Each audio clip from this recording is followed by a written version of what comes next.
Target ২৬-এর বিধানসভা নির্বাচন, তাই হেরো নেতাদের সরিয়ে ফেলছে তৃণমূল।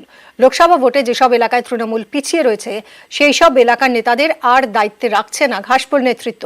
কোচবিহার থেকে শুরু হয়েছে ছাঁটাই প্রক্রিয়া, ধাপে ধাপে রাজ্য জুড়ে চলবে।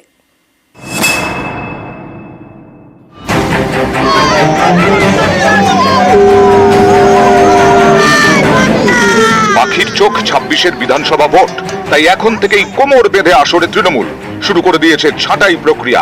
যাদের পারফরমেন্স খারাপ তাদের ছাঁটাই। লোকসভা ভোটে যেসব এলাকায় তৃণমূল পিছিয়ে সেখানকার নেতাদের আর দায়িত্বে রাখা হচ্ছে না, সরিয়ে ফেলা হচ্ছে অঞ্চল সভাপতি এবং অঞ্চল কমিটির চেয়ারম্যানদের।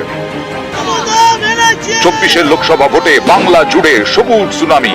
১৯-এ হেরে যাওয়া একাধিক আসন ২৪-এ পুনরুদ্ধার করেছে তৃণমূল, কিন্তু এর মধ্যেও উদ্বেগ বাড়াচ্ছে কিছু বিধানসভা এলাকার ফল। লোকসভা ভোটের ফলের নিরিখে রাজ্যের ২৯৪টি বিধানসভা আসনের মধ্যে ১৯২টিতে এগিয়ে তৃণমূল। ২০২১-এর বিধানসভা ভোটে ২১৬টি আসনে যেতে ঘাসফুল। ২১-এর বিধানসভা ভোটে বিজেপির ৭৭টি আসনে জিতলেও লোকসভা ভোটের নিরিখে তারা ৯০টি আসনে এগিয়ে।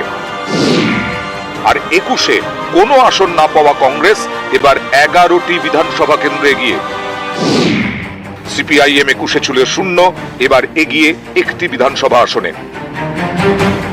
২১-এর বিধানসভা ভোটে যেটা অনেক জায়গায় ২৪-এ পিছিয়ে পড়েছে তৃণমূল। এই ফল দেখেই সতর্ক ঘাসফুল শিবির।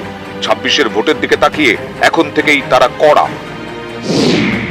যেখানে খারাপ ফল সেখানে ছেটে ফেলা হচ্ছে লোকসভা ভোটের দায়িত্বে থাকা নেতাদের।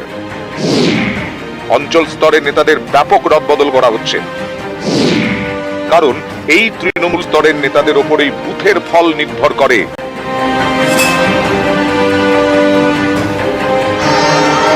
তৃণমূলের এই ছাঁটাই অভিযান শুরু হয়েছে কোচবিহার থেকে। এই কোচবিহার আসনটি এবার বিজেপির থেকে ছিনিয়ে নিয়েছে তৃণমূল, কিন্তু ৩টি বিধানসভা আসনে টেক্কা দিয়েছে বিজেপি। এই কোচবিহারের দায়িত্বে থাকা তৃণমূল স্তরের নেতাদের সরানোর প্রক্রিয়া শুরু হয়েছে। ধাপে ধাপে বাংলা জুড়ে এই রদবদল চলবে।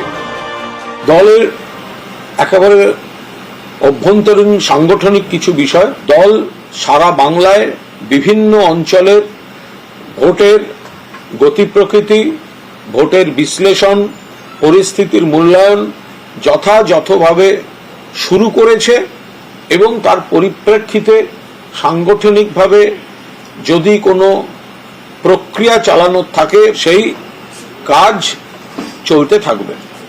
লোকসভা নির্বাচনের প্রেক্ষিতে ২০১৯-এর তুলনায় ২০২৪-এ ফল ভালো হলেও সামনে ২০২৬-এর ক্ষেত্রে বিধানসভাতে প্রতি অঞ্চলেই তৃণমূল কংগ্রেস নিজেদের জমি ধরে রাখতে চাইছে। যে কারণে যাদের দায়িত্ব দেওয়া হয়েছিল বা হচ্ছে তারা যদি নিজেদের দায়িত্ব পালন করতে ব্যর্থ হন, তাহলে দল যে রেয়াত করবে না, অঞ্চলের প্রত্যেক কটা দায়িত্বপ্রাপ্ত ব্যক্তির পারফরমেন্স যে পুরোদমে নজর রাখছে দল, এই ঘটনা সেদিকেই ইঙ্গিত বহন করছে। ক্যামেরা রাজীব সিং এর সাথে আবির ঘোষাল, নিউজ ১৮ বাংলা, কলকাতা।